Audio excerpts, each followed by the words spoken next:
Komið sæl, ég set fund nummer 179 í sveitarfélaginu Vogann settan og fyrir fundinum eru 4 mál og fyrsta mál á dagskrá er fundargerð bæjarráðs, fundargerð nummer 328 og orðið er laust. Þetta er fundargerð, Jóngeir, orðið, gjörðu svo vel Jóngeir.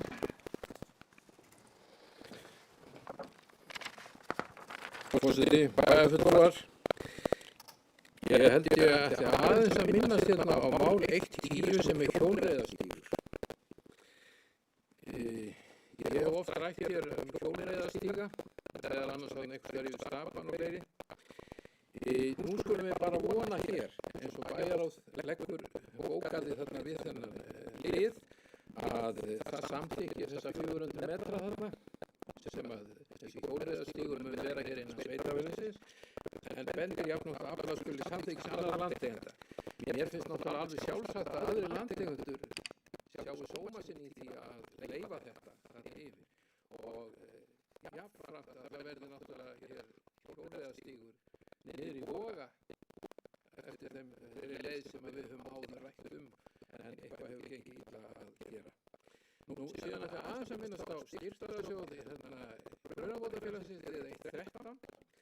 Ég tók eftir því að þetta hefur verið vísað til þessara nefndara og ég vona að hafi komið eitthvað gott út í því. Ég hef vísu ekki séð það alveg svona í hendi minni. En umsóknarfresturinn rennur út núna á föstudaginn, það er að segja 30. apríl, það er 28. dag og við skulum vona að við eigum einhverja umsókn þetta. Annað var það ekki í þessu umsókn.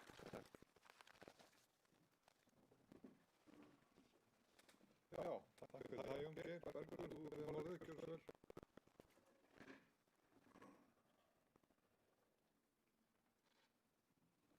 Já, forseti, ég ætla nú bara að taka undir með Jóngeiri og lýsa þeirri ósminni að vel gangi að fá samþykki hjá meðeigendum okkar í þessu landi varðandi hjólastíginn og reyndar að lýsa því yfir að ég hef enga trú öðru en þetta gangi allt saman farsarlega og við sjáum bráðum göng og hjólastíg ekki bara þangað heldur til Reykjanesbæjar og kannski hvernig Hafnarfjörð líka.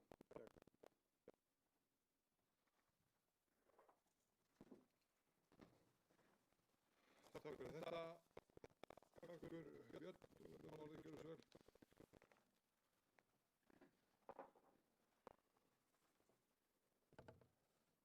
Forseti, bæjarfulltrúar. Ég tek sjálfsögðu undir mál 1.10 hérna með félögum varðandi göngustíginn og vonandi alveg að fá þetta farsælulaust. Annars sem spá heitir máli 1.3 fráveiturögn Kristjórn Hafnargötu. Fljótinn og Bárfríðarverk og þetta kostnaði verið 6,7 milljónir rúmar. Það var ekki gert ráð fyrir þessu fjárhagsáætlun hvort að það var ekki að viðauka við þann okkar. Takk fyrir þetta Björn. Ásgeir, gjörðu svo vel.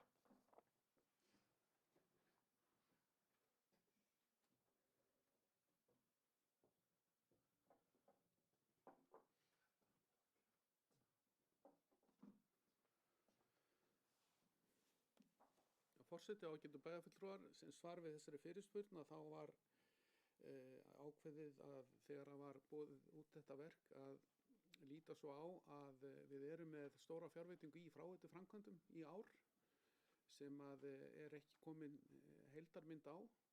Hún er að því að best verður síðan okkur rífleg og þar til annað kemur í ljós þá var var það mat mitt og að leggja það til að þetta myndi bara vera sem hluti af þeirri fjárveitingu sem til fráveitummála og rúmast þar innan þar til annað kemur ljós og eftir atvikum þá þegar að það skýrist heildar fráveitu framkvæmdir ársins og þegar þær eru fullhannaðar það kemur það í ljós hvort það væri þörf á slíkum viðauka eða ekki. En þangað til væri þetta leyst svona. Takk fyrir.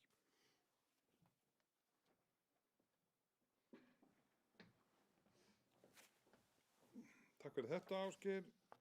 Þetta svarar spurningunni, Björn. Nú orðið laust, fleiri sem vilja taka til máls. Svo ekki. Þá legg ég þessa fundargerð fram til samþykktar, þess sem samþykkja hana vinsælaskeið og hún samþykkt samhljóða. Annað mál á dagskrá fundargerð bæjarráðs, einnig númer 329 og orðið laust. Björn, þú með orðið, gjörðu svo vel.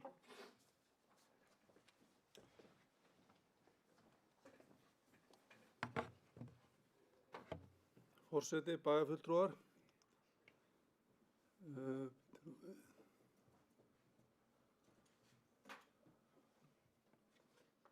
Ég ætla að drepa niður hérna í máli 2.9, sala á flotbryggju. Ég bar upp tillögu í bæjarráðum það í fengin kostnaðaráætlun við að gera þessa bryggju þannig um garði að hún myndi standa á sig vetrarveður. Ég fekk nú svo upplýsingar í gær kvöldi það hver kostnaður þetta yrði svona allan að nálægt lagi og eftir við fengum þær þá fórum við fulltrúa D-listans niður á bryggju í vettvángsverð og fengum með okkur sérfróðan aðila við uppsetningu og viðhald á flotbryggjum. Hans álit var að bryggja lítið vel út og var í góðu standi og hægt var að ganga frá málum þannig að nota mætti bryggjuna árið um kring fyrir mikið minni kostnað og benti reyndar á nokkrar hugsanlega leiðir í því sambandi. Þess vegna langar mig til að leggja fram tillögu bara hér á fundinum sem óskast bókuð. D-listi leggur til að málinu verði frestað og fengi verið kostnaðarmat frá fleiri aðilum, einnig verið skoða hver kostnaður yrði við að dýpka höfnina við viðlegukant. Já, takk fyrir þetta, Björn. Ég óskast kannski að nefna það hérna í byrjun með þessari fundargerð að ég ætla að biðja hérna bæjarstjóra að fara aðeins yfir þetta mál og ég held að það sé kannski rétt að lesa að fá bara bæjarstjóra til þess að aðeins að reifa þetta mál og það sem hefur komið fram, það sem bæjarráð bað að yrði gert og kannski fæ því Ásgeir til þess að koma hérna upp í pontu og aðeins fara yfir hvar málið og hvað kom út úr þessum verkefnum.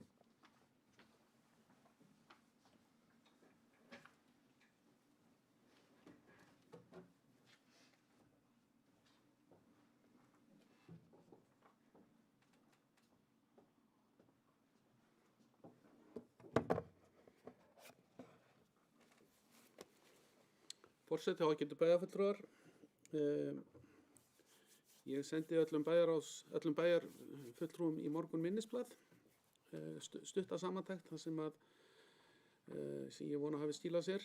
En í kjölfar fundarins í bæjarráði þá leitaði ég til köfunarþjónustu Sigurðar sem hefur verið sá aðili sem hefur þjónustað okkur með viðhald í höfninni og komið mitt að uppsetningun á sínu tíma á þeim búnaði sem hér ræðir og til umræðu hvort það eigi að selja. Það hefur verið mat hans og reyndar þess aðila sem innflytjandi flotbryggjunnar að eftir að við lentum í hremmingum með þennan búnað fyrsta veturinn og það komu hér slæm veður sem urðu þess valdandi að búnaðurinn skemmdist og þarfnaðist viðhalds, að þá hefur það verið mat þessara aðila að það þurfi að koma til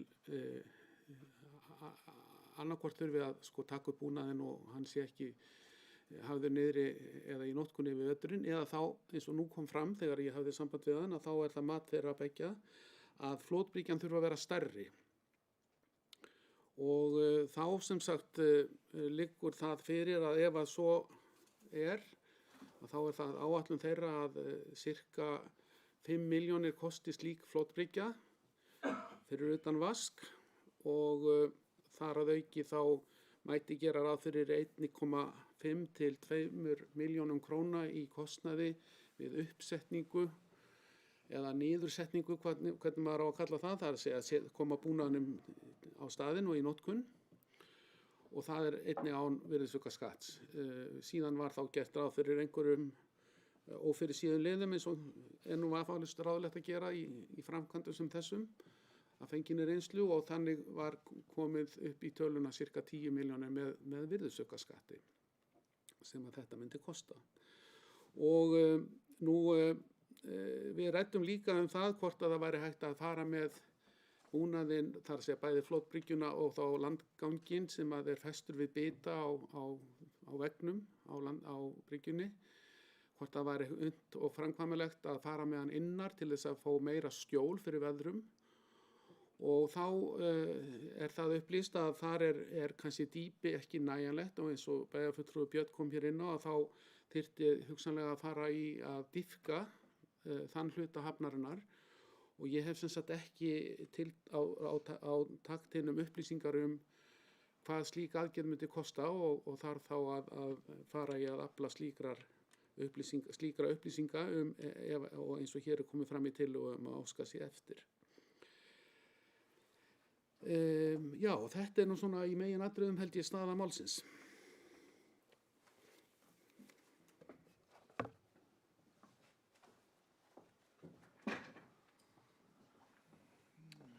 Já, takk fyrir þetta, Ásgeir. Það er kannski ágætt að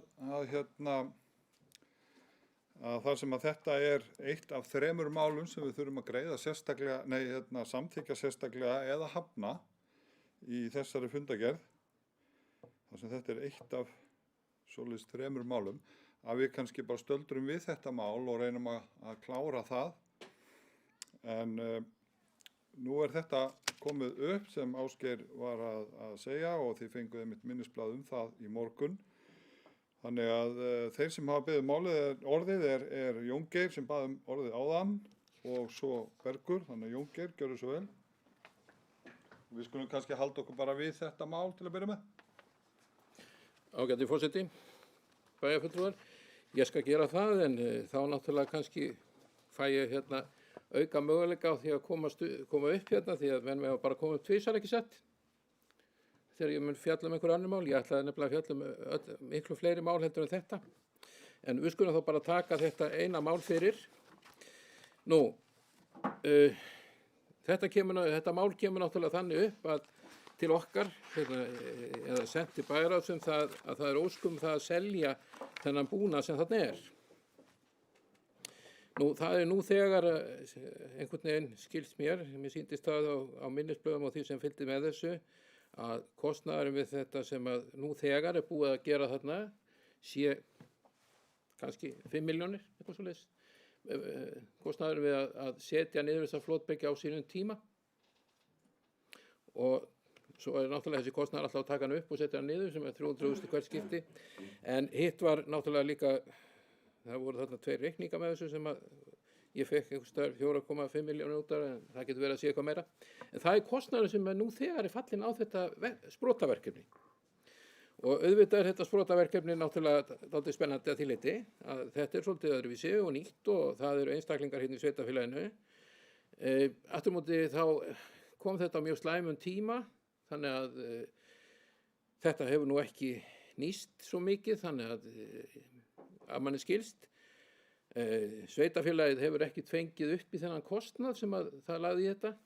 Nú, ef að það var að fara að leggja einhverjar kannski 10 milljónir hérna í viðbót, þá spyr maður sjálfan sig, býtur nú við, það er hérna gott verkefni, heimamenn, hvað er þetta eitthvað sem gefur þetta sveitarfélaginu, þetta gefur lífinu lit að sjálfsögðu, en hvað gefur þetta sveitarfélaginu til langs tíma? Munu þetta verða til þess að það verði einhver öflug starfsemi kringum þetta, hafnargjöld, alveg renna inn þarna, alveg í stórum straumum, en ég held að það sé nú reyndar ekki, vegna þess að hafnargjöld eru lág. Nú, útsvör þeirra sem að við þetta starfa og munu hafa mikla tekjur. Þetta félag munu hafa einhverja tekjur sem er kringum þetta. Ég reikna með að að því verði einhvers konar arður og að því verði greiddur einhvers konar fjármagnstekjuskattur og sveitarfélagið fer náttúrulega ekkert á honum. En þetta er bara það sem að ég fór að hugsa þegar ég fór að skoða ofan í þetta verkefni. Er þetta ekki eitthvað svolítið svona gæluverkefni? Gælu sprotaverkefni, 5 milljónir farnar, 10 viðbót, kannski meira. Bara svona til umhugsunar. Og ég er ekki að tala um að þetta sé endilega það vitlausasta sem er gert, en ég held að þessi frávísunartillaga, þessi tillaga Björns að þetta verði ekki tekin ákvörðun af eða á þessum fundi, heldur máli verið kannski frestað, því að ég held að það liggi nú ekki svo á þessu í augnablikinu. Ég held ekki, þó er ég ekki viss, menn verða bara að meta það. Þá sé kannski rétt að skoða þetta og fá betur þennan kostnað. Ég held að væri líka ágætt ef að bæjarskrifstofa myndi þá hugsanlega líka reikna eitthvað fram í tíman, einhvers konar hvað er upp úr þess að hafa, annað heldur en bara gott að hafa einhverja starfsemi að það. Bara meta það einhvern veginn, setja upp einhverja sviðsmyndir í því og meta það. Það er það sem ég hafði til umhugsana þegar ég var að fjalla um þetta mál. Takk. Já, takk fyrir þetta, Jón. Bergur, þú beðið orðið, gjörðu svo vel.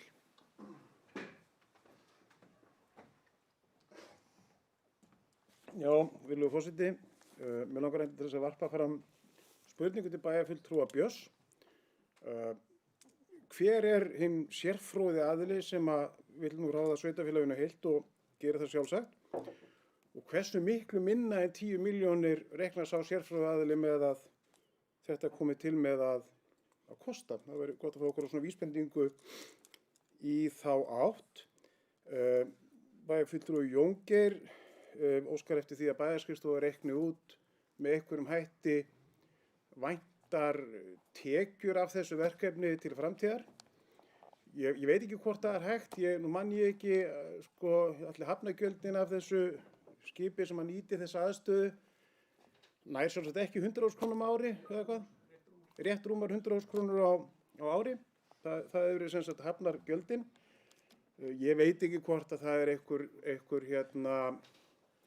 stemming fyrir því að fara að breyta hafnargjöldunum, taka upp farþegagjöld eða eitthvað til þess að reyna að ná eitthvað upp í þetta. Eins og segir, við erum búin að setja í þetta einhverjar 5-6 milljónir að hvað það er. Okkur býðst að ná tilbaka einhverjum 4 miðað við þessa sölu eða að fara þá leið að bæta bara einhverjum 10 milljónum eða samkvæmt sérfræðingnum rétt undir því við í þeirri vona að þetta verði í lagi og það veit svo sem enginn hvað verði í lagi. Minnir reyndar á það, þessar 10 milljónir sem eru nefndar í minnisblaðinu frá því í morgun, þær innihalda ekki dýpkun. Ég veit ekki, ég er ekki sérfræðingur í dýpkun á höfnum. Ég veit ekki hvernig botnin er, ég veit ekki hvort þetta er sandur eða hvort þetta er grjót eða hvernig, ég bara hef ekki hugmynd um það. En varðandi það, svo aftur spurningu bæjarfulltrúa Jón Geirs með á hvaða hraða svona ákvörðun þarf að takast, þá hef ég nú tilfinningunni að þeir sem hafa nýtt þessa þjónustu og býðst að nýta hana núna í betra umhverfi klárlega í dag allavega, að þeir myndu nú gjarnan vilja fá botni þetta fyrr en síðar og á þeim forsendum ekki síst, þá styð ég nú við að taka það sem að við höfum í hendi en ekki fara í frekari útgjöld vonandi það besta. Takk fyrir. Já, takk fyrir það, Bergur. Björn, gjörðu svo vel.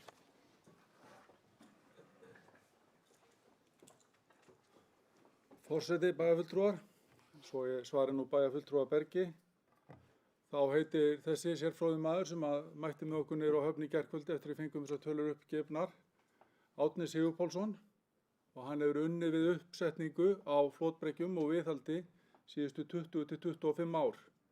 Þannig að hann hefur nú þokkalega reynslu á þessu sviði. Ég mætti bara með þessar, eða við mættum bara með þessar tölur sem fengum uppgefnar hérna hjá Ásgeiri sirka, þá hvað þetta myndi kosta. Og hann vildi meina það að þetta væri allt of háa tölur í miðað við sína reynslu og sagði að það væri ekki svo mikið mál að gera þessa bryggju þannig úr garði að það mætti notast við hana árið kring. og þá talaði hann um að setja keðjur og jafnvel ankeri eða steina út í höfnina til að strekkja á henni og halda henni á sínu stað. Hann vildi líka meina það að stærri bryggja myndi ekki endilega vera betri lausn á þessu máli því hún taki á sig meira veður þegar því var að skipta. Auk sem að bent á aðra lausnir með því að færa hann innar og hafa bátinn fram af við og allavega sem hægt er að gera og hugsa. Þess að stend ég við þá tillögu mína sem ég bar upp í hérna áðan að þessu mál verið frestað og við fáum tilboð fá fleiri aðilum og fáum einnig að vita hvað það myndi kosta að dýpka þarna innar í bryggjunni. Mér finnst ég ekki geta tekið upplýsta ákvörðun þetta mál öðruvísi og ég er búinn að senda þessa tillögu á þig, Ásgeir. Takk fyrir það, Björn. Bergur, þú beðum orðið, gjörðu svo vel.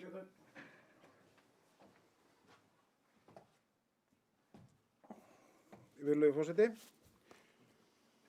Takk bæjarfulltrúi Björn Kjærlæði fyrir þessar upplýsingar. Ég verð að segja að nú er búið að ræða þetta í bæjarráði. Það hefur verið rætt í bæjarráði og á vettvangi bæjarstjórnar og við höfum öll rætt þetta vesen sem hefur verið á flotbryggjunni. Hún hefur farið til helvítis og hún hefur farið niður og við höfum híft hann upp og híft hann niður aftur. Öllum á að vera ljóst sem hér sitja við þetta borð í krafti embættis síns sem bæjarfulltrúar að notandinn hefur ekki verið kátur með þessa aðstöðu eða öllu heldur með það óöryggi sem að hans rekstur býr við og meðan ekki er hægt að tryggja aðstöðunni til 12 mánaða. Ég verð að segja það bara alveg eins og og þetta bara kemur frá hjartanu og ég vona engum sárni þessu ummæli mín, ég bara biðst afsökunar fyrirfram. Ekki svakalega hefði verið æðislegt ef að sérfróður aðili á sviðinu sem situr í bæjarstjórn hefði stigið fram fyrr, kannski þegar við vorum að hífa þetta dót upp og setja það niður aftur.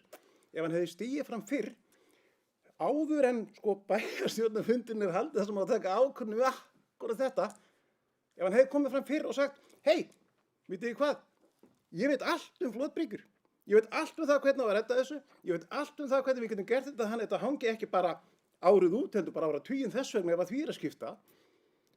Af hverju fáið þessu upplýsingar núna, ekki einu sinni frá sérfróðaðilanum, heldur frá félaga hans í bæjarstjórn.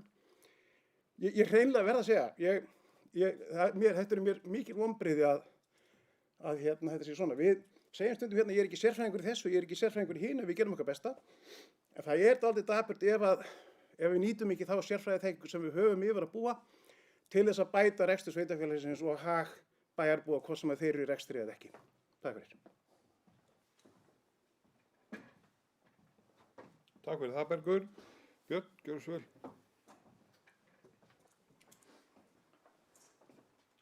Forseti, bæjarfulltrúar. Já, mér þótti leitt þegar kom upp þetta mál í haust að þurfti að taka bryggjuna upp og ég hélt það hefði verið samt gert í svona þokkalegri sátt við rekstraraðilann. En þetta kom inn í bæjar og það er nú ekki meiri vika síðan að það kom það upp svo til að bara fara að selja dótið og bara hætta með þetta allt saman. Þú veist, þá lagðist það nú ekki sérlega vel í mig þegar við höfum nú talað fyrir auknum umsvifum við höfnina og ekki síst tengda ferðaþjónustunni. Ég vil leiðrétta líka þann misskilning hjá Bergi að þessi sérfróði aðili siti hér í bæjarstjórn. Það er náttúrulega bara tómdella. Hann gerir það ekki og þess vegna nú kannski, já, bara leiðrétta það. Hann gerir það ekki og við leituðum til hans náttúrulega bara eins fljótt og við gátum og hann kom með okkur í gær og það er bara þannig stendur málið. Takk fyrir það, Björn. Bergur, þú beðum orðið, gjörðu svo vel.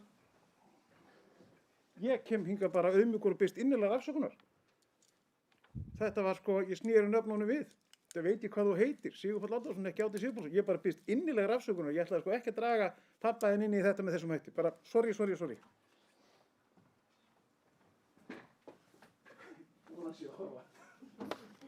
Já, takk fyrir það, Bergur. Fleiri sem vilja taka til máls undir þessum lið. Svo er ekki.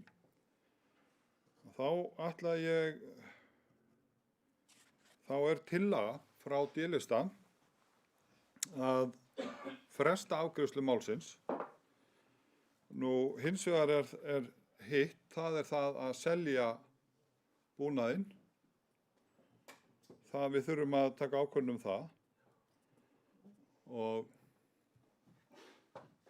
Og ég vil kannski bara, þá ætla ég bara að bera upp tillögu D-lista frá bæjarfulltrúanna að þeir sem að samþykkja það að fresta afgreiðslu málsins vinsamlega skefið merki. Það eru 3, þeir sem eru á móti, sú tillaga þá felld og þá ber ég upp tillöguna að selja flotbryggjuna. Þeir sem eru með því, vinsamlega skefið merki, og þeir sem eru á móti, það eru 2 og 1 situr hjá. Nú þá það afgreitt. Já, Björn, gjörðu svo vel.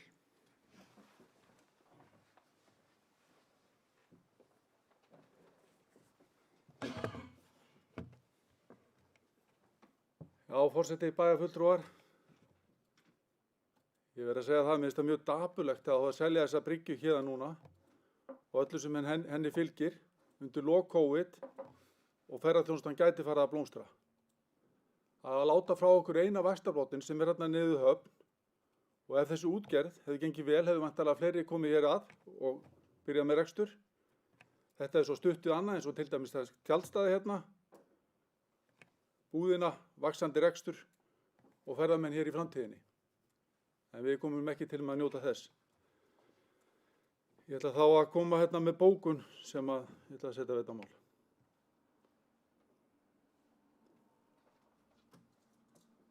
D-listinn leggst gegn því að flotbryggja, landgangurinn og burðarbittarnir verið seldi til Reykjaneshafnar, enda það þvert á stefnu okkar sem að auka umsvif höfnina og gera hana þannig úr garði að þar geti orðið aðlaðandi umhverfi fyrir rekstur, ekki síst tengdir ferðaþjónustu í framtíðinni.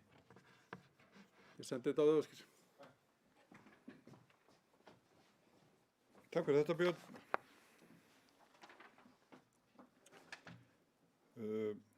Ég ætla þá að fá að taka annað mál út úr þessari fundargerð sem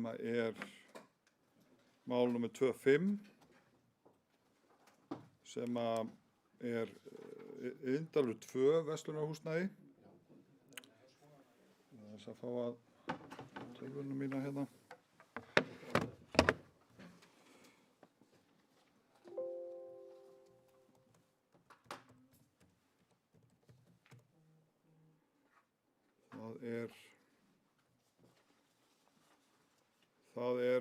Það sem sagt var tekið fyrir í bæjarráði og samþykkt í bæjarráði. Bæjarráð leggur til við bæjarstjórn að staðfest verði kaup sveitafélagsins af verslunarrými í Indal 2 samanber fyrirliggjandi kauptilboð með fyrirvara samþykki bæjarstjórnar. Og bæjarráð telur að með þessu megi styrkja verslunarrekstur með dagvöru í sveitafélaginu og þar með bæta þjónustu fyrir íbúa þess.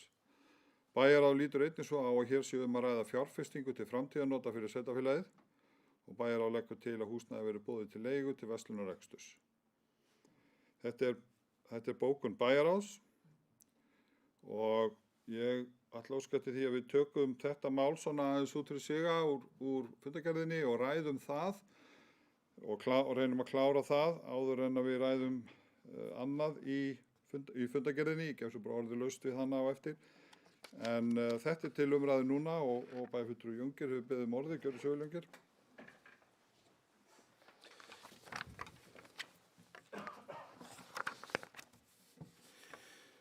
Forseti, bæjarfulltrúar.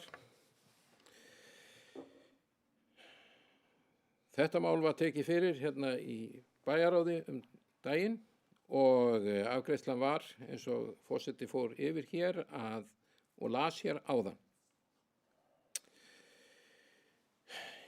Ég bókaði við þetta þá að ég teldi því þetta kom nú svolítið flatt á mig þannig að sveitafélagi Vogar eigi ekki að kaupa fasteignir sem ekki nýtast beint fyrir starfsemi sveitafélagsins. Síðan hef ég nú aðeins verið svona glugga í hvers konar kaup á fasteignum sveitafélög og opinberir aðilar gera. Það sem að ég kom inn á hér, lenti inn á, var samkeppniseftirlitið. Ég fór að lesa þar úrskurð frá álit nr. 1 2012 sem að segir að gæta skal við að samkeppnissjónarmiðum við útleigu og sölu húsnæðis á vegum hins opinbera.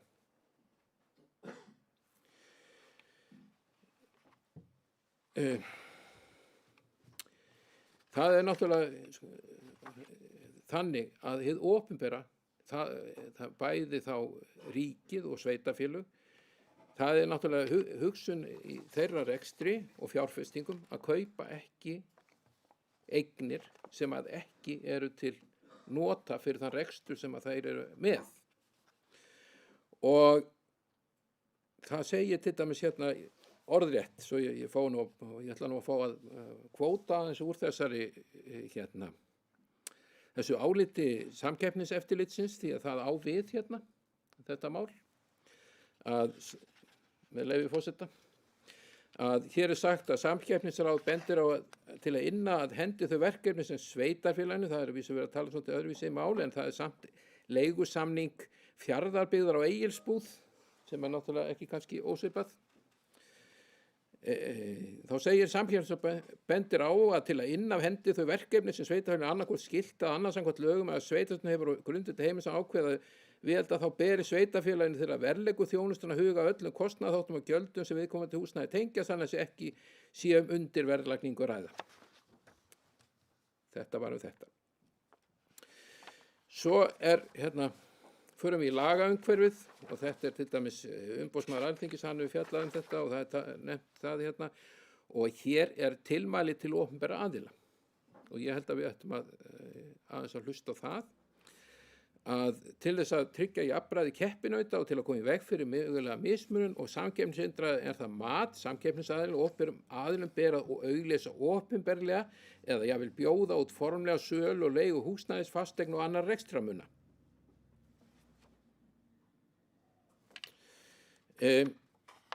Og svo segir hérna líka, til að tryggja festu og samræmi í framkvæmd er æskilegt að opinberir aðilar setji sér skýrar verklagsreglur um sölu og leigu húsnæðis, fasteigna og annar stærri rekstrarmuna til fyrirtækja og einstaklinga.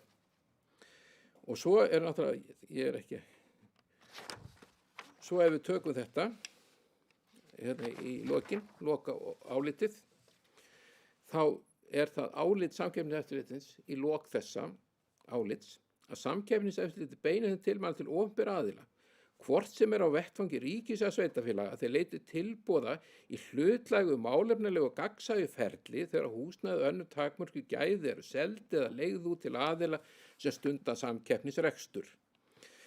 Við ákvarðanum skilmála, svo sem sölu eða leiguverð eða tímalegt leigu skal eins gætt að samkeppni sé ekki skekkt. Þá er mælst til opinberra aðila setji sér og birti almenna verklagsreglur um þetta. Og þetta er nú fyrst og fremst það sem ég er með í þessu. Ég reikna nú ekki með að ég hafi afgerandi atkvæði í því hvort að þetta verði keypt eða ekki keypt. Þá ætlaði ég nú bara að segja um þennan lið og bóka við hann að ég ætlaði að ítreka þessa bóku mína frá bæjarráðsfundinum og ég tel, það er mín bjargfasta skoðun, að sveitarfélagið Vogar eigi ekki að kaupa fasteignir sem ekki nýtast fyrir starfsemi sveitarfélagsins. Og í framhaldi af því sem ég var að fara yfir, þá segi ég, einnig vil ég benda á ef sveitarfélag hyggst leigja út fasteigna í starfsemi sem er í samkeppnisrekstri, eigi að bjóða út fasteignina til leigu. Það getur vel verið að það kom ekki tilboð. Það getur vel að koma bara eitt tilboð, en það verður að fara formlega að þessu. Þetta eru varnaðarorð mín um þetta. Takk. Takk fyrir þetta, Jón Geir. Ég veit ekki betur en við séum að fara formlega að þessu. Ásveldur, þú beðið um orðið. Gjörðu svo vel.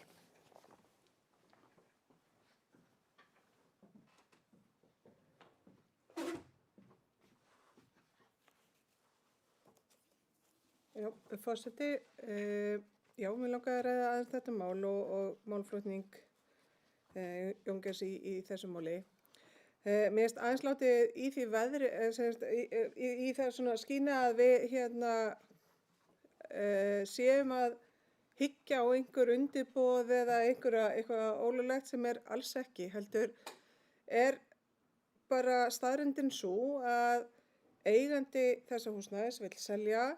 Ég held að bæjarbúar séu allir sammála um það að það er mikilvægt að hafa verslun í sveitarfélaginu. Það virðist ekki vera áhugi annarra að kaupa húsnæði undir verslun. Þannig að til þess að tryggja það að það verði þó allavega verslun og hún verði þá rekin auðvitað í samræmi við öll þau lög og reglur sem að gilda í þessu landi samkeppnisrekstur, að þá gerum við þetta og kaupum þessa fasteign. En það er líka, ef við horfum aðeins lengra fram í tímann, við erum með stækkandi samfélag, hér eru bæjarskrifstofurnar, þær eru nú,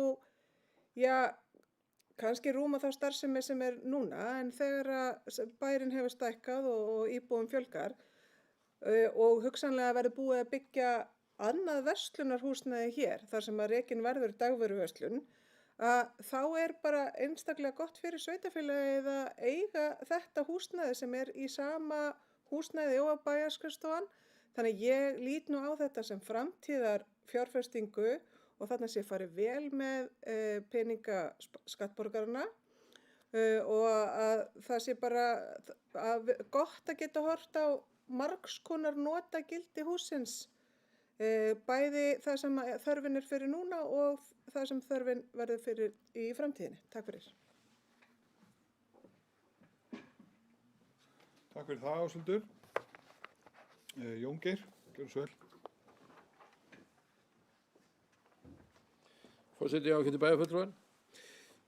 Ég skil svona í sjálfu sér þegar við verðum orðin 5.000 að það verði þurfi nú stærri bæjarskrifstofur og eitthvað slíkt. En ég held að við séum kannski ekki orðin það, því miður, því að ef við værum það, þá værum við sennilega orðin sjálfbært sveitarfélag. Fullkomlega sjálfbært og stækkandi og í vexti og allt, mikla tekjur og allt þetta. Ég veit ekki betur heldur en að við séum núna, hafi verið samþykkt fyrir nokkru, að fara í einhvers konar valkostagreiningu sameiningu við önnur sveitarfélög. Það er að vísu ekki komin eitt út úr þeirri valkostagreiningu, við erum ekki búin að sjá neina niðurstöður, en ég reikna með að við sjáum það á fundi sem er fyrirhugaður. Það getur vel verið að það sé mjög óráðlegt að sameinast einum með öðrum. En ef við sameinumst, þá náttúrulega kannski minnka nú notin fyrir þessar skrifstofur hér, eða þetta húsnæði undir stækkandi skrifstofur. En auðvitað er gott að kaupa eitthvað góðu verði og allt þetta því, en ég held bara samt að þetta sé ekki tímabært, þessi stækkun. Ég veit ekki betur heldur en að það sé, við þurfum aðeins hugsanlega væri nú gott ef að menn myndu nú bara stofna hér einhvers konar kaupfélag. Það væri alveg möguleiki. En því að það væri náttúrulega verslun fólksins og annað slíkt. Nú, eða þá að einhverjir aðilar tækju sig saman og gerðu einhvers konar einkahlutafélag sem að væri svona eins og svipa á þeim stöðum út á landi. En ég held að samkeppnin sé orðin svolítið erfið. Málið það að ég sé hér bíla alltaf öðru hverju frá fyrirtæki sem að keyrir vörur heim til fólks, sem að í síðustu könnun ASÍ var með eitt lægsta vöruverð sem að hugsa getur, sem að er bara á markaði í matvöru og dagvöru. Og ég sé þó nokkra trafík til dæmis í götunni hjá mér. Ég hef að vísu aldrei verslað við þetta sjálfur, ég teka fram. Þetta er og ég veit ekki hvort ég á að nefna það, en ég ætla að gera það samt. Þetta er Heimkaup. Og þá er náttúrulega komin þarna ákveðin samkeppni við þessa verslun það að Heimkaup er náttúrulega með alla megin stabbana vörunum að keyra heim. Þetta er nútíminn orðin það að menn sitja bara fyrir fram á tölvuna, panta og svo bara kemur einhver póki eða kassar heim með öllum vörunum. Að vísu þá náttúrulega ennþá, ég held að tími svona smávöruverslanna á Kaupmannahöfninu, það eru svona að líða hjá. En þetta er nú bara það sem ég er bara svona filosófera þetta mál. En ég veit það ekki, þetta er nú bara þessi hugmynd sem að ég hef haft þessi hugleiðingar sem ég hef haft þetta og ég ætla ekki að fjölyrða meira það. Takk. Já, takk fyrir það, takk fyrir það Jóngeir. Hver veit nema að bæjarstjórnarfundir í framtíðinni verði haldnir í þessu húsnæði. En orðið er ennþá laust. Bergur, þú er beðið orðið. Gjörðu svo vel.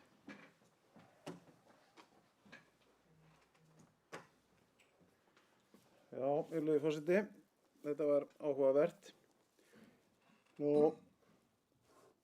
það er vissulega rétt hjá bæjarfulltrúa Jóngeiri að verslun hefur breyst og ekki síst á tímum COVID þegar að fólk vill síður fara í verslanum og þar fram til götunum. Ég er reyndar á þeirri skoðun að það væri mjög gott fyrir þetta sveitarfélag og íbúa þess að hafa aðgang að dagvöruverslun hér og mögulega og vonandi getur þessi aðgerð orðið til þess að ýta við einhverju slíku eða gera eitthvað slíkt mögulegt. Nú, ég hef þá bjargvistu trú eins og bæjarfulltrúi Áseldur kom inn á að stækkandi sveitarfélagi, hvort sem að við verðum sjálfstætt sveitarfélag eða hluti af stærra sveitarfélagi, þá komum við til með að hafa not fyrir þetta. Ég veit fyrir fyrsta heilbrigðisstofnun Suðurnesja til dæmis að þeir hefðu hug á því að koma hingað ef þeir hefðu til þess húsnæði með heilsugæslu eða einhvers konar heilsugæslusel. Nú veit ég ekki hvort að það rúmast innan ramma samkeppniseftirlitsins, vonandi er það nú, það eru til einkareknar heilsugæslur. Þannig að ég held að þetta sé bara algjörlega borðleggjandi að við eigum að stíga þetta skref. Nú, bæjarfulltrúi minntist á varðandi verslunarrekstur að það væri kannski vit í því að stofna kaupfélag og ég held að það væri bara æðislegt ef við myndum bara uppfylla bæði drauma L-listans og D-listans og ekki bara stofna kaupfélag heldur, hugsanlega bara bæjarútgerð líka og bara koma lífi í þorpið og höfninu og allan staðinn. Meira var það ekki. Já, takk fyrir þetta, Bergur. Orðið er ennþá laust varðandi þennan lið. Björn, gjörðu svo vel.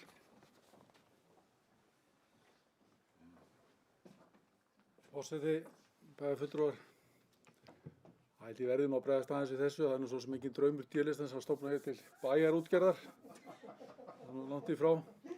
En svona til að bregðast aðeins við þessu þá skil ég svo sem ekki þessar miklu áhyggjur Jóngeirs því að sveitafélag ætla að fara að brjóta hér öll samkeppnislög og lög og reglugerðir eða út í það væri farið að leigja þetta húsnæði hér í hliðina undir rekstur sem að myndi kannski vera, vonandi eitthvað matvöruverslun sem myndi koma fólkinu í bænum til góða. Og mér finnst það bara félagslega mjög gott verkefni og af því getur orðið og sjálfsögur er ekki það gert eftir öllum lögum og reglum sem eru fyrir hendi. Annars tekið bara undir flesta sem Áseldur sagði áðan varðandi framtíðarnotkun á þessu húsnæði. Mér finnst þetta bara brilljant kaup. Þetta er í þessu húsi. Sveitarfélagið er ört stækkandi og það er ekkert mörg ár þangað til við getum orðið kannski 3000 eða eitthvað. Og þá er komin grundvöllur fyrir jafnvel Netto eða einhvern af þessum risum til þess að opna búða og fínu lóðin okkur horninu og þá getum við fara að nota þetta húsnæði annað. Eða heilsugæslu. Mér allavega finnst þetta mjög góð hugmynd og ég getur með að greiða henni mitt atkvæði. Takk fyrir þetta, Björn. Orðið er ennþá laust. Jóngeir, gjörðu svo vel. Forseti bæjarfulltrúar, það væri nú óskandi að heilsugæslan komi hingað með einhvers konar þjónustu. Það veitir kannski ekki af svona þegar menn fara að eldast og þurfi kannski eitthvað meira á þessu að halda heldur en verið hefur. En og það er náttúrulega fleiri sem að þurfa á þessu að halda í þessu sveitafélagi. En ég ætla bara það sem er nú verið að gera, það er nú til dæmis í Suðurnesjabæ. Þar er ítrekað búið að vera að reyna að fá heilsugæslu eða heilsusel eða eitthvað. Húsnæði stendur tómt, það er miklu stærra sveitafélag heldur en við og ekki kemur neitt. Nýjustu hugmyndi sem ég hef heyrt heilsugæslustöð sé það að byggja hann einhvers staðar í Njarðvíkum. Og þá segja þeir það hjá HSS, það er sennilega bara örstutt fyrir einhver vogamenn að skreppa hinum megin Stapann. Þannig að þið þurfið ekkert á neinu svona að halda. Ég er nú bara að hugsa. En og tala hvernig þessi hlutir eru. Þannig að ég held að auðvitað myndum við vilja fá svona heilsusel hérna á almennlegt og allt þetta því. En ég held bara því miður að það verði ekki miðað við þessar forsendur að það ekkert í Suðurnesjabæ sem miklu stærri heldur en við, húsnæði stendur hérna og það var meira svo byggt fyrir þetta á sínu tíma og ef að þessi heilsugæsla, hérna, nýja heilsugæsla kemur hérna einhvers staðar í Njarðvík rétt hinum með Stapann, þá finnst mér nú frekar ósennilegt að þeir fara að þjónusta okkur eitthvað sérstaklega. Því miður. Nú, þetta var þetta. Hins vegar þá eina sem að ég var að tala í sambandi við þetta, það var varnaðarorð mín samkeppnisrekstur. Og það ekki það að auðvitað væri gott að hafa búð hérna. Ég er ekki að tala um það. En mun eftir því þegar að búið að kaupa þetta, að bjóða út leiguna. Þannig að það gætu verið fleiri, ekki bara kannski þessi sem hér eru nú, heldur einhverja aðrir, þegar þeir sjá eitthvað, heyrðu, við ætlum að bjóða í einhvern rekstur hérna, við ætlum að fá húsnæðið á einhverjum verði, gætu verið að einhverju hérna sæju sér tækifæri, við vitum það ekki, ef þeir sæju auglýsingu. Takk. Takk fyrir þetta, Jón Geir, Ásgeir og Birgir svo.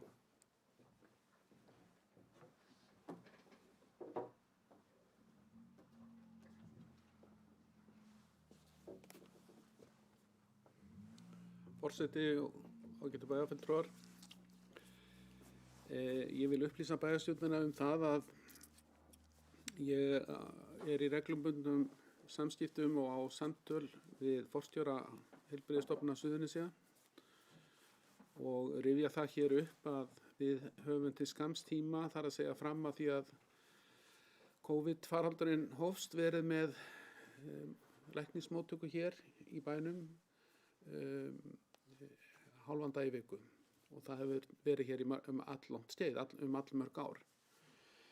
Þessari aðstöðu var lokað eftir að COVID skall á og hefur ekki verið opnuð aftur þar sem að húsnæðið ekki talið uppfylla þau skilyrði sem að slíkt húsnæði þarf að uppfylla og sérstaklega núna eftir hversu viðkvæmt allt orðið eftir veirufaraldurinn.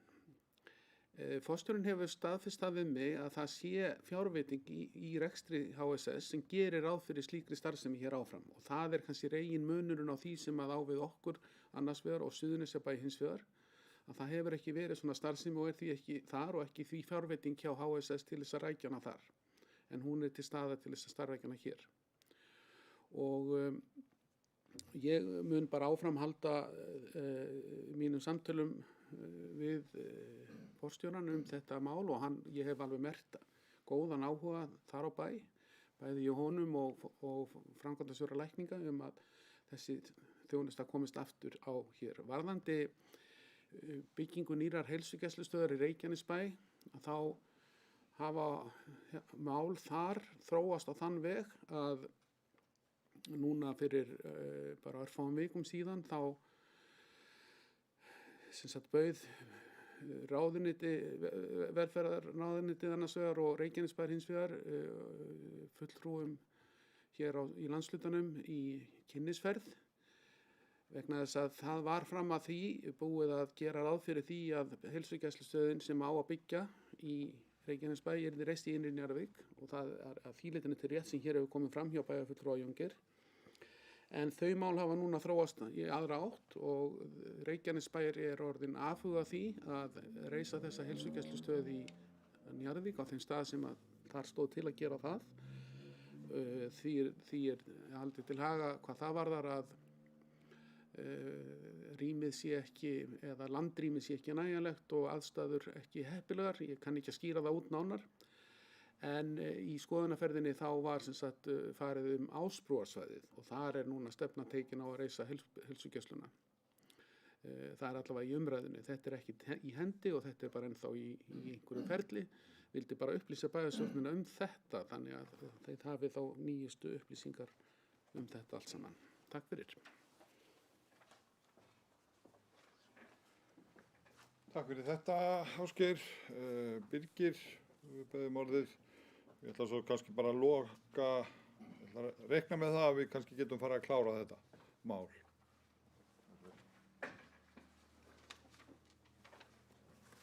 Forseti, það er eiginlega búið að hérna svona, flest hefur komið fram varðandi þetta mál sem að hérna skipti máli, en ég vildi kannski svona bara taka undir þann róm sem fer af þessu hér að ég held þetta sé allavega heiðarleg samfélagsleg tilraun að koma á hér ykkur í lífi, blása ykkur í lífi í þessa starfsemi. Í versta falli er þetta góð fjárfesting. Og við þekkjum öll fasteignamarkaðinn, hvernig hann er, og það er ekkert nema annað það sem gerist en að það hækkar verð. Síðan eru fjölmargir aðrir möguleikar sem við erum eiginlega ekki búin að sjá fyrir. Hér er búin að nefna heilsugæsluna og það eru fleiri möguleikar. Þannig að ég óttast það ekki að sveitarfélagi eigi hér góða fasteign, nálægt sínum höfuðstöðum, eða mætti kalla svo, og mun því greiða þessu atkvæði mitt að sjálfsögðu. Takk fyrir. Takk fyrir þetta, Birgir. Nú, er eitthvað sem að vill taka til máls svona í lokin? Svo er ekki. Þá ætla ég bara að ganga til atkvæðagreiðslu það að varðandi mál til 5 Auðdalur 2, verslunarhúsnæði. Og fylgja eftir það sem bæjarráð leggur til í bæjarstjórn að staðfest verði kaup sveitarfélagsins á verslanarrýminu og ég óska bara eftir því þeir sem samþykkja þetta vinsamlega skeiði merki og það er samþykkt með 6 atkvæðum, þeir sem eru á móti og það er einn sem situr hjá, fulltrúi L-lista sem situr hjá. Jú, þá er það frá þá ætla ég að fá að taka mál 211 aðeins út úr fundargerðinni sem er lántaka BS vegna byggingar nýrrar slökkvistöðvar. Þetta þurfum við að samþykkja bara sérstaklega og orðið laust varðandi þetta mál, eitthvað sem við takum til máls. Svo er ekki. Nú þá bara þeir sem samþykkja þessa lántöku vinsamlega skeiði merki og hún er samþykkt samhliða. Þá ætla ég bara að opna mælendaskrá við þessa, þá er orðið laust við fundargerðina í heild sinni og Jóngeir hefur bauðið orðið, gjörðu svo vel Jóngeir.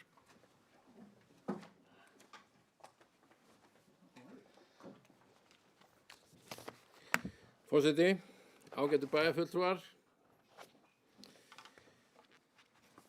Það var nú fjallað á þessum fundi mörg merkmál. Og það sem að tók nú dálítinn pláss í þessari fundagerð eru þessar stjórnsýslukærur þarna númer 22 og 23. Það sem væri áhugavert fyrir okkur kannski að vita, það er náttúrulega þetta er orðin fasti liðir líka við á bæjarráðsfundum og síðan á bæjarstjórnarfundum að það sé verið að upplýsa einhverja málshöfðun gegn sveitarfélaginu. Og það sem væri náttúrulega kannski fróðlegt að vita. Bara svona, ég fór að hugsa þetta þegar ég var að lesa þetta í gegnum þetta enn einu sinni, því þetta er náttúrulega undir 2.2 eru 6 undirliðir og undir 2.3 þá eru 5 undirliðir og ótal margar síður og mikil vinna í þessu og allt það. Þá er það spurningin, hvað er sveitarfélagið eiginlega, hvað hefur þetta kostað sveitarfélagið á einhverjum ákveðnum tíma?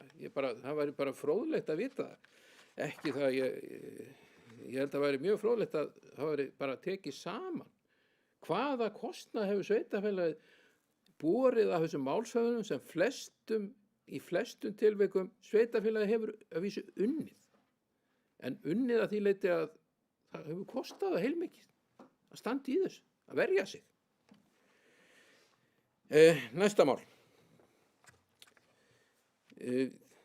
Það var hér kemur fram í 2-4 skýrslur um viðhaldsmál og þetta er nú kannski framhald af því sem að við ræddum á síðasta bæjarstjórnarfundi alls konar hluti sem að virðast ekki vera í góðu lagi þarna í leikskólanum. Það virðist vera þarna leki og alls konar svona leiðindi.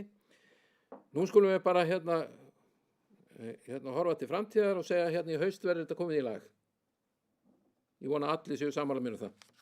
Þetta er ekki gott, þetta er ekki þessar skýrslur segja að það hlutinni sé ekki í lagi, það hefur ekki verið klárað, það hefur ekki verið gert það sem það þurft að gera til þess að hætta að leka og bara í haust, eftir sumarið, þá verður þetta komið í lag. Það er mín heiting í þetta. Nú, síðan skulum við nú hoppa hérna í 2.13. sem er hérna móttökustaður Kölku laugardagsopnu yfir sumartíman. Sveitarfélagið hefur spurst fyrir kostnað að móttökustaður Kölku opna á laugardögum yfir sumarmánuðina. Og það kom hérna eitthvað svar frá Kölku sem að við nánari skoðum mína, mér fannst þetta alveg stór furðulegt svar. Bara það virðist vera það að ef að þetta fjölgar þá verði hérna auka gámalósanir. Það verður mikill kostnað við það því að fólk muni fara að henda rusli hér alveg hent vinstri hægri. Og svo er það starfsmannakostnaður. Og þá stoppaði ég nú heldur betur. Starfsmannakostnaður, já. Núna er hægt náttúrulega fullt af fólki atvinnulaust á þessu svæði og hægt að fá fólk til vinnu með meðlagi frá Vinnumálastofnun. Bara þó nokkuð mikið. Miklu mikilli viðbót. Við getum nefnt að þetta er fyrirtæki sem að ef þetta er fjallarandi fyrirtæki við menni en 70 starfsmenn þá er hægt að fá þarna endurgreitt mánaðarlaun sem eru 472.835 þannig að allir einstaklingar sem eru með lægri laun en þetta og upp í þetta það er bara greitt allt saman öll launin pluss lífeyrissjóðsframlagið 11,5%. Ég trúi ekki öðru heldur en að það sé hægt að þessi launakostnaður í þessum tilvikum þurfi bara ekkert að vera neitt mikill. En ég teka fram að þetta svar það kemur aðeins áður heldur en að þetta var kynnt. Svona, ég held að þetta hafi verið kynnt þetta leyti og ég er ekki viss að forstjóri Kölku hann hafi eiginlega lesið þetta, kynnt sér þetta. Nú, þetta tengist þessu og ég held að væri kannski rétt að við fengjum eitthvað nánar þetta og þetta væri kannski farið að skoða betur því að auðvitað viljum við bara losna við ruslið og þó það kosti eitthvað aðeins meira þá viljum við bara losna við það þó að sé ein losinu við búið 2 losanir og hana að vísu stóð þarna að þetta myndi hér flykkjast að eitthvað aðkoma fólk og henda ruslinu hér. Er það ekki bara eitthvað sem að ruslinu verið hent, þetta er ákveðið magn og þó að það væri þá myndi það kannski minnka annars staðar. Jæja, þá eru færri losanir þar, ef ég horfi á þetta þannig. Nú, síðan ætlaði ég aðeins fara í næsta lið sem þýðir hefjum störf átak í atvinnumálum. Því að það má kannski segja að ég sé svolítið heimavöll í því og þekki það.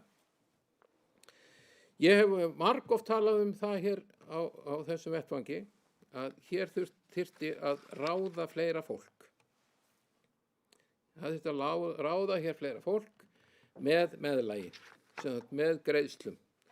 Og þá væri hægt að leysa alls konar mál þannig að fyrir sveitafélagið þá myndi þetta ekki kosta mikið. Og þá ætla ég nú bara að benda á það að þeir sem að ég var að tala áðan þessar tölur að ef að sveitafélagið ræður inn einhvern einstakling sem er búin að vera 24 mánuði eða meira og við verum að gera okkur grein fyrir því að atvinnuleysisbótatímabilið er 30 mánuðir. Þannig að þessi einstaklingur hann er hugsanlega að detta inn á félagsaðstoð. Það gæti verið. Og þyrfti kannski þannig að þetta gæti orðið hreinlega sparnaðar og koma þessum einstaklingi af stað aftur í lífinu. Koma honum í vinnu einhver tíma og fá bara launina greidd. auðvitað kostar aðstæðan svolítið, en þetta geti kannski verið fjárfestingi því að spara það sem seinna geti orðið. Þannig að ég er nú bara að benda á það. Nú, það sem að ég ætlaði nú reyndar að benda á það, ég bað ég lét kanna það fyrir mig, að þeir sem eru búin að vera 24 mánuði eða lengur á skrá eru búsettir hér í sveitarfélaginu eru 8. Eru búin að vera 24 mánuði. 3 karlar og 5 konur. Þannig að við erum með einhver einstaklingar. Síðan bara svona ykkur til upplýsingar þá eru 38 einstaklingar sem eru búin að vera 12 mánuði eða lengur á skrá. Ég sá tillögur frá íþrótt- og tómstundafulltrúanum sem fylgdi með þessu. Mjög gott. Og ég vona það að þetta verði bara til þess að það verði heldur betur bara bætt við í þetta og fundið eitthvað meira og gefin fólki möguleiki sem er atvinnulaust hér, gefa því möguleika á því að fá einhver störf. Þessi ráðningar eru alltaf 6 mánuðir en geta verið styttri. Ég vildi endilega benda ykkur á þetta. Síðan er málið það að ég held ég sleppið. Við skulum sjá. Það var ekki meira sem ég ætla að ræða sinni í þetta sinn. Takk fyrir stund. Takk fyrir þetta, Jón Geir. Ásgeir, gjörðu svo vel.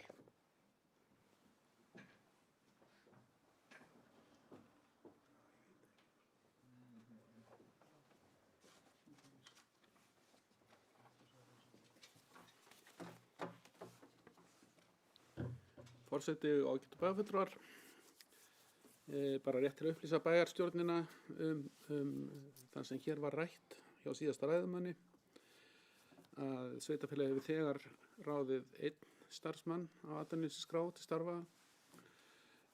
Við erum með í bígerð að hrinda í framkvæmd þessari tillögu íþrótt- og tómstundafulltrúa. Það er allt í vinnslu. Við erum jafnframt að skoða fleiri möguleika með önnur störf, þannig að það sé upplýst líka það hvort við getum sannlega nýtt okkur þetta úrræði sem við ætlum sannlega að reyna að gera.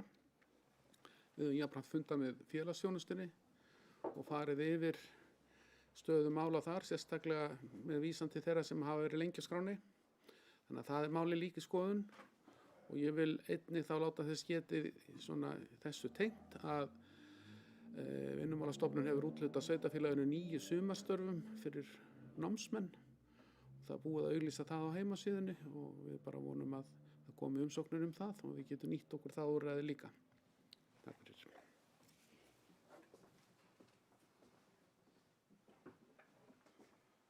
Takk fyrir þetta, Ásgeir. Orðið er ennþá laust í þessa fundagerð. Já, Bergur. Gjörðu svo vel.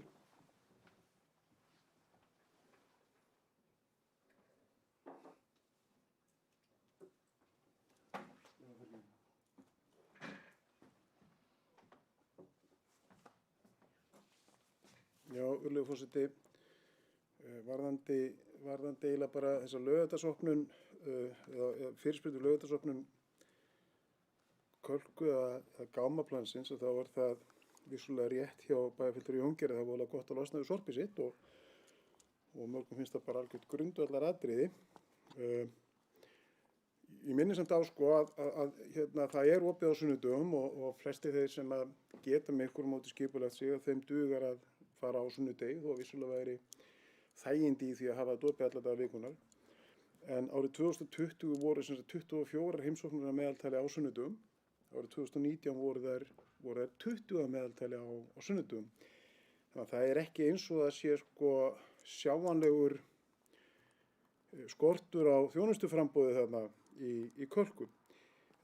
Varðandi það að ráða fólk í þetta, ég veit ekki alveg hvernig þetta er hugsað hjá Vinnumálastofnun eða svona því þú ert sérfræðingur ykkur í Vinnumálastofnun. En já, einhvern veginn erfitt með ímyndum það að þetta sé ætlað til þess að taka vinnu af öðru fólki. Ég geri svona ráð fyrir því að sá sem er að sinna þessu í dag, þetta sé hlutastarf og mér þætti eðlilegt sko að sá sem er í hlutastarfinu, hann myndi þó auka hlutastarfi ef að það byðist, en það var ekki fengi fólk til þess að taka sem sagt, hluta af hlutastarfinu sem að við væri hægt að auka. Ég sé ekki að þetta sé stórt mál. Heyrðu, takk fyrir það. Takk fyrir þetta, Bergur.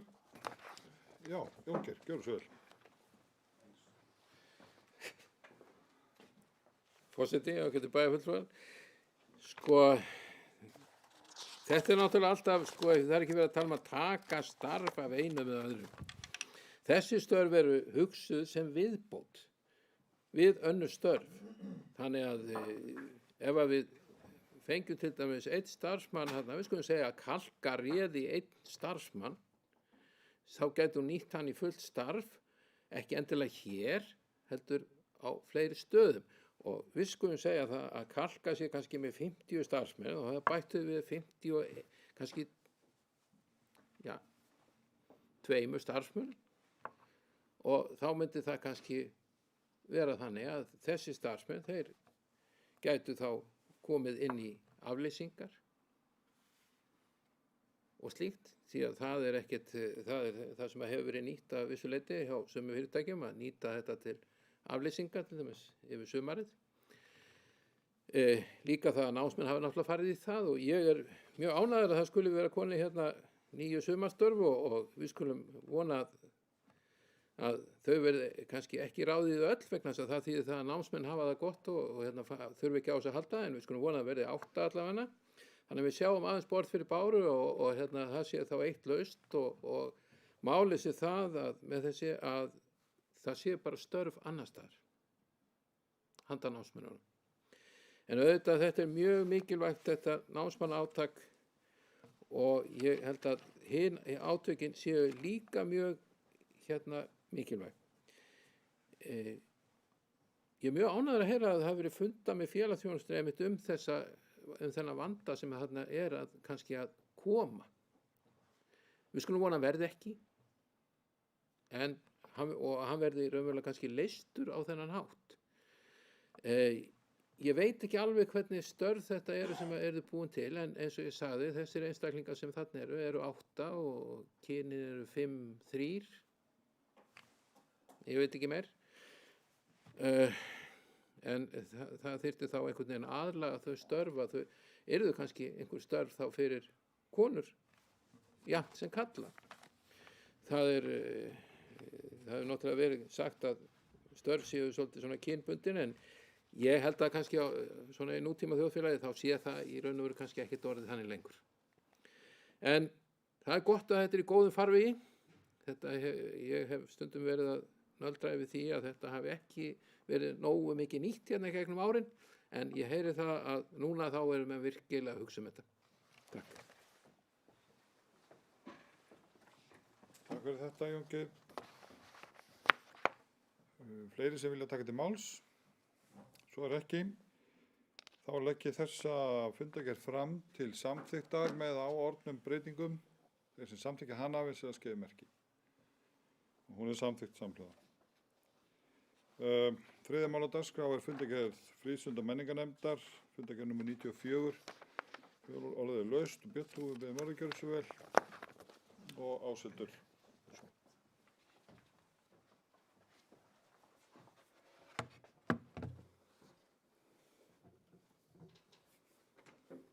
Forseti, bæjarfulltrúar. Já, mig langar að drepa niður í máli þarna 3.2. Máli vísa frá bæjarráði, það er styrktarsjóður EBI. Óska eftir því að Frístunda- og menningarnefnd skoði hvort ástæða sé til að sækja styrk í styrktarsjóð Eignarhaldsfélag Brunabótafélags Íslands. Niðurstaða nefndarinnar er: nefndin ræddi ýmis verkefni sem sveitarfélagi geti sótt í sjóðinn, en kemur svo ekki með neina tillögu neitt af þeim verkefnum. Ég vek athygli á umsóknarfrestur rennur út á föstudaginn, þannig að ég á svo sem bátt með að skilja þessa afgreiðslu nefndarinnar, nema þá hún hafi komið þessum tillögum bara beint til Ásgeirs eða hérna til skrifstofunnar til þess að það fengju síðan þann framgang sem það þurfa á þessum ýmsu verkefnum. Nokkar að vinna minnast eins og 3-3 líka, Ærslabelgin. Fríst- og menningarleikur til Ærslabelgur staðsettu við Gafl íþróttamiðstöðvar. Og þetta bara mjög flott mál sem ég vonast til að veri ráðist í sem fyrst. Og mér líst vel á staðsetninguna og gott að fá tillögur og ábendingar frá nefndinni. Að lokum langar mér að minnast á 3-5, félagsmiðstöðin Boran, opnun fyrir fullorðna. Niðurstaða frístunda menningarnefndar á þessa leið. Rætt hvort hægt sé að hafa félagsmiðstöðin opna fyrir fullorðna, til dæmis einu sinni í viku. Góð aðstæður í boði í félagsmiðstöðinni og myndi svona starf sameinast vel því starfi sem nú þegar í félagsmiðstöðinni. Þá kemur eiginlega lykilorðið. Ákveðið að gera tilraun með slíka opnun í náinni framtíð og verða kynnt betur á samfélagsmiðlum. Þarna hefði verið gott að nefndin hefði eins og í staðsetningu Ærslabelsins lagt til að gera tilraun með slíka opnun.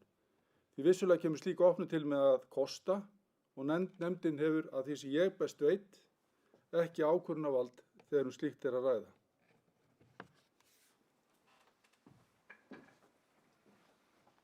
Takk fyrir þetta, Björn. Ásveldur, og við beðum orðið, gjörðu svo vel.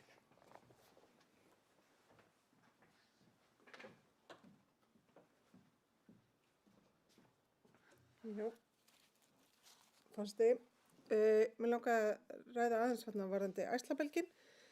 Vissulega er nefndin búin að koma fram með tillögur en ég tel æskilegt að því máli sé bara vísa til skipulagsnefndar sem ætti þá að geta endilega afgreidda með skipulagsfulltrúa á næsta fundi sínum og þá var ég hugsanlega komið þannig að það sé bara hægt að klára það á næsta fundi bæjarstjórnar og fara bara að setja þetta upp. Þetta var góð tillaga frá þeim sem að lögðu til þennan Ærslabelg og því bara fagna og bara fáum þetta fyrir sumarið þannig að við getum hoppað saman með bönnunum inn í sumarið. Takk fyrir. Já, takk fyrir það, Ásveldur. Ég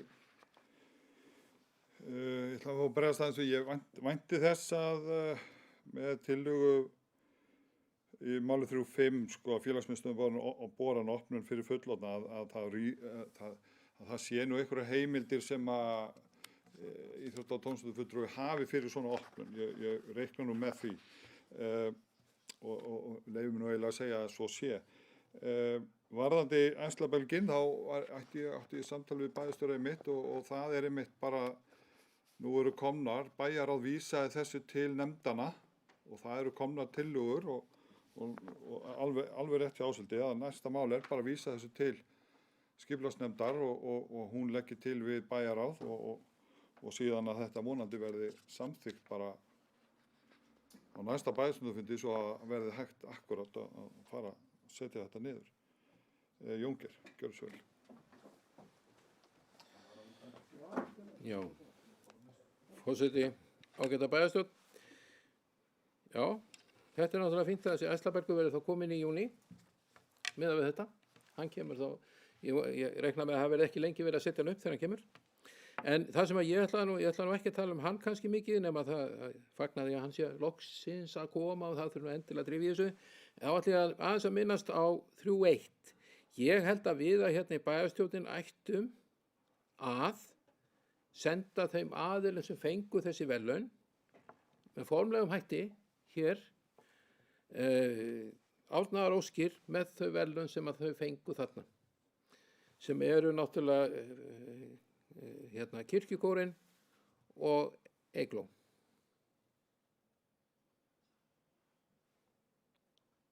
Ég held að bæjarstjórnin ætti að senda þeim árnaðaróskir í tilefni þeirra verðlauna sem þau fengu þarna á þessu fengu hér á sumardaginn 1. Það er það sem ég vildi leggja til við þetta. Takk fyrir þetta, Jóngeir. Bergur, þú beðið orðið. Það var akkurat þetta sem ég ætlaði að beða. Já, þá bara spyr ég bæjarfulltrúa, erum við ekki sammála því að bæjarstjóri sjóði saman létta bókum sem óskum þessum aðilum til hamingju með verðlaunin. Nú, þá ætla ég að leggja fundargerðina fram til samþykktar, ef ekki vilja taka fleiri til máls. Þeir sem samþykkja fundargerðina vinsamlega skrifi merki og hún er samþykkt samhljóða. Fjórða mál á dagskrá er fundargerð skipulagsnefndar sveitarfélagsins og fundargerð nr. 25. Það eru 5 mál í þessari fundargerð og 3 af þeim þurfum að samþykkja sérstaklega.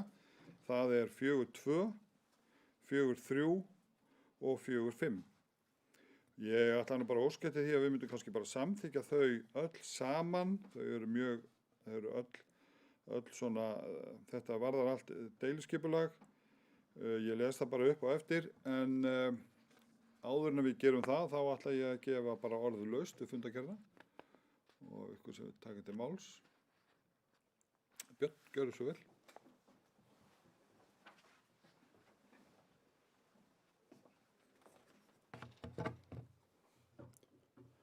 Já, forseti, bæjarfulltrúar.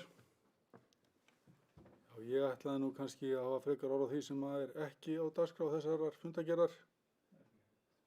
Þarna eru málinni sem ég er búinn að berjast fyrir að færu inn á þennan fund og bara það er vel. Ég ætlaði bara að minnast á það sama og ég gerði hérna við fríst- og menningarnefnd áðan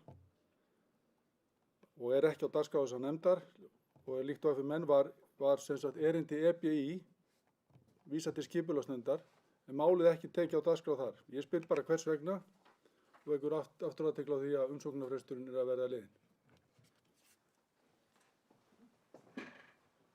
Takk fyrir það, Björn. Áshildur, við biðjum orðið, gjörðu svo vel.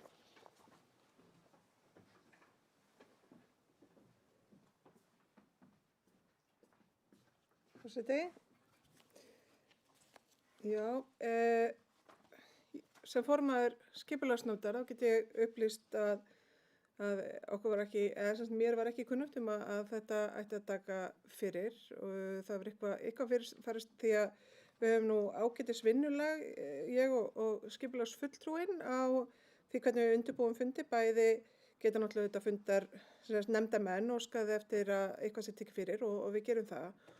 Og svo er það öll þau mál sem liggja fyrir í málakerfi sveitarfélagsins á þeim tíma, föstudeginum fyrir fund þegar fundarboðið er sent út. Þannig að þarna hefur nú bara eitthvað misfarist í því og var ekki nein ætlun að taka þetta mál ekki fyrir. Þannig að ég biðst bara fyrir hönd nefndarinnar velvirðingar á þessum mistökum.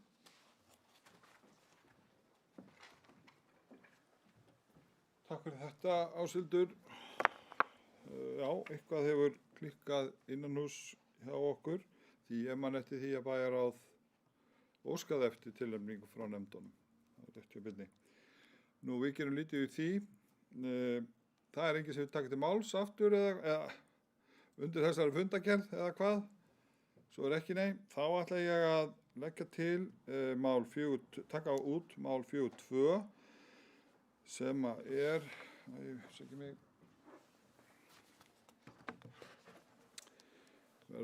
ætla nú að lesa hérna bara þessu upp. Það er mál 4.2 sem er það sem skipulagsnefnd leggur til við bæjarstjórn að tillagan verði samþykkt og að málsmeðferð verði í samræmi við 42. grein skipulagslaga númer 123 frá 2010. Það er sem sagt tillaga breyting á deiliskipulag á miðsvæði og hún hefur verið auglýst og engar athugasemdir bárust. Eða ein ábending sem barst. Hún var lögð fram til kynningar, hún er þarna, þetta er í gögnum ykkar. Það er ansvar þetta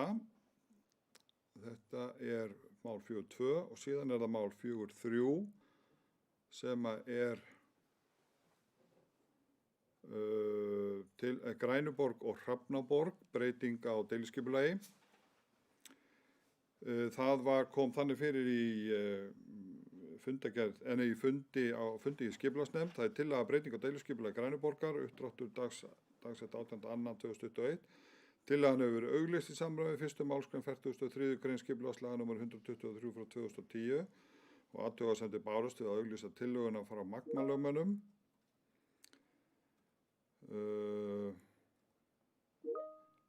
Ég er að fá, ég spyrja, er ekki í lagi að samþykja þetta allt í einu eða þarf að samþykja hvert og eitt? Allt í einu, þessi 3. Já, en við skulum bara taka þá 4.2 bara fyrst og samþykja það bara sérstaklega, eða hafna. Og þá legg ég mál 4.2, þeir sem samþykja miðsvæði breyting á deiliskipulagi, þeir samþykja það vinstri skeiðmerki og það er samþykkt samhljóða. Og þá fer ég í mál 4.3, það er til að, já, eins og ég las upp áðan, það er athugasemdir bárust við auglýsta tillögu frá Magma-lögmönnum dagsett 16.4.2021 fyrir hönd nokkurra eigenda Heiðalands Vogajarðar lögð fram umsögn landslaga dagsett 19.4.2021 vegna tillögunnar. Afgreiðsla skipulagsnefndar er skipulagsnefnd samþykkir umsögn landslaga dagsett 19.4. og gerir 2021 og gerir að sinni og vísar til hennar varðandi umfjöllun og athugasemdir. Skipulagsnefnd samþykkir að leggja til við bæjarstjórn að auglýst tillaga verði samþykkt og að málsmeðferð verði í samræmi við 42.